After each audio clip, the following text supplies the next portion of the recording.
एक ऐसा द्वीप जो नक्शे पर नहीं मिलता, जहां इंसान के जाने से पहले मौत दस्तक दे देती है। वहां का राजा कोई इंसान नहीं बल्कि एक दानव है, कॉन्ग। और आज हम जानेंगे इस फिल्म के वो रहस्य जो शायद आपसे छुपा लिए गए। नमस्कार दोस्तों, मैं हूं आपका होस्ट दोस्त शिवाय सूर्यवंशी। फैक्ट नंबर 1, फिल्म में दिखाया गया द्वीप कोई काल्पनिक जगह नहीं है। इसकी शूटिंग असली जंगलों और वादियों में हुई। वियतनाम की हालोंग बे, हवाई के काले ज्वालामुखी द्वीप और ऑस्ट्रेलिया की घास की घाटियां, इन जगहों को मिलाकर वो लोकेशन बनाई गई जहां पहुंचने से पहले मौत मिलती है। फैक्ट नंबर 2, पुरानी फिल्मों में कॉन्ग की लंबाई 25 से 50 फीट तक हुआ करती थी, मगर इस फिल्म में डायरेक्टर ने उसे 100 फीट का दानव बना दिया ताकि आगे चलकर वो गॉडजिला के सामने टिक सके। यानी कॉन्ग को इतना विशाल बनाया गया ताकि मॉन्स्टर वर्स की आने वाली लड़ाइयां बराबरी की लगे। फैक्ट नंबर 3, फिल्म 1973 में सेट है जब वियतनाम युद्ध का अंत हुआ था, लेकिन अमेरिकी सैनिकों के मन में युद्ध खत्म नहीं हुआ था।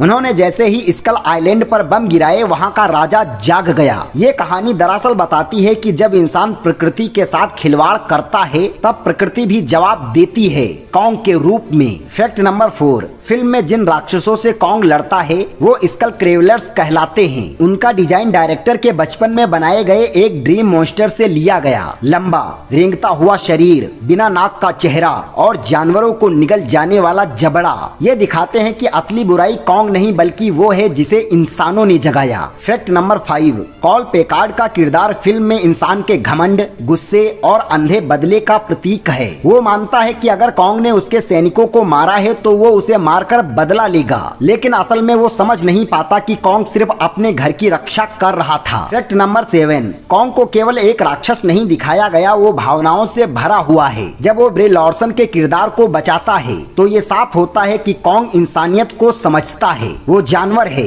बर्बर नहीं। वो रक्षक है, विनाशक नहीं। फैक्ट नंबर 8, अगर आपने फिल्म खत्म होते ही टीवी बंद कर दिया तो आपने मॉन्स्टर वर्स का सबसे अहम हिस्सा मिस कर दिया। पोस्ट क्रेडिट सीन में गॉडजिला, मोथरा, रोडन और गिदोरा जैसी शक्तियों की तस्वीरें दिखाई जाती हैं और यहीं से शुरू होती है वो कहानी जो बाद में Godzilla king of the monster और गॉडजिला वर्सेस कॉन्ग में दिखती है। Fact number 9, director Jordan vote Roberts ने इस फिल्म को सिर्फ पैसे के लिए नहीं बल्कि पैशन के लिए बनाया था। बचपन में वो कॉन्ग की पुरानी फिल्में देखा करते थे और उनका सपना था कि वो एक दिन अपनी कॉन्ग फिल्म बनाएंगे, और जब मौका मिला तो उन्होंने एक ऐसी फिल्म बनाई जो आज भी याद रखी जाती है। फैक्ट नंबर 10, फिल्म की शुरुआत में जो नक्शा दिखता है उसमें स्कल आइलैंड के पास दिल्ली का भी जिक्र है, यानी हमारे देश को भी इस रहस्यमयी दुनिया से जोड़ा गया है। भले ही बहुत छोटा सा हो लेकिन खास जरूर है। तो दोस्तों, कॉन्ग स्कल आइलैंड सिर्फ एक मॉन्स्टर फिल्म नहीं